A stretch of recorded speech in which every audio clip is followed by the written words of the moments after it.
அப்பா சொல்லு. ஈரோட்ல நடந்த விஜய் மாநாட்டுக்கு நீங்க போயிருந்தீங்கல்ல முன்னதாகவே. ஆமா. அப்ப வந்து உங்க யூடியூப்ல வந்து வீடியோ எடுத்தாங்க இல்லையா? ஆமா. அந்த வீடியோ வந்து ரொம்ப ரொம்ப ஃபேமஸ் ஆயிடுச்சு அந்த வீடியோ.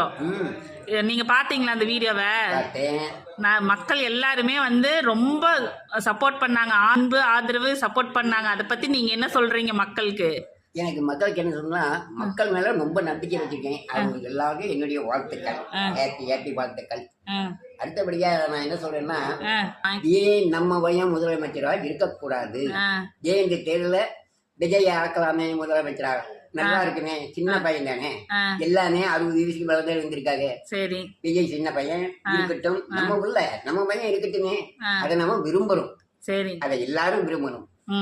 ஹேப்பி, நல்லா இருப்பீங்க, நல்லா இருப்பீங்க. மக்களுக்கு என்ன சொல்ல வர்றீங்க? மக்களுக்கு இதுதான் கேட்கிறேன். மக்கள் நீங்க எல்லாருமே நம்ம வயன் தான் நிக்கிறான், நம்ம வயனா ஆடுறீங்க. உங்க வீட்டுல ஒரு பையன் நின்னா நீங்க ஓட்டு போடுவீங்களா மாட்டீங்களா? நிச்சயமா போடுவீங்க. சரி, இல்ல நம்ம வயனா நினைச்சு நம்ம ஓட்டு போடுவோம், வெற்றி பெற வைப்போம். ஓகே ஓகே, நன்றி நன்றி. மக்களுக்கு நன்றி சொல்லிருங்க. ஹேப்பி, எல்லாருக்கும் பொங்கல் வாழ்த்துக்கள். நல்லா இருப்பீங்க, நல்லா இருப்பீங்க. ஓகே.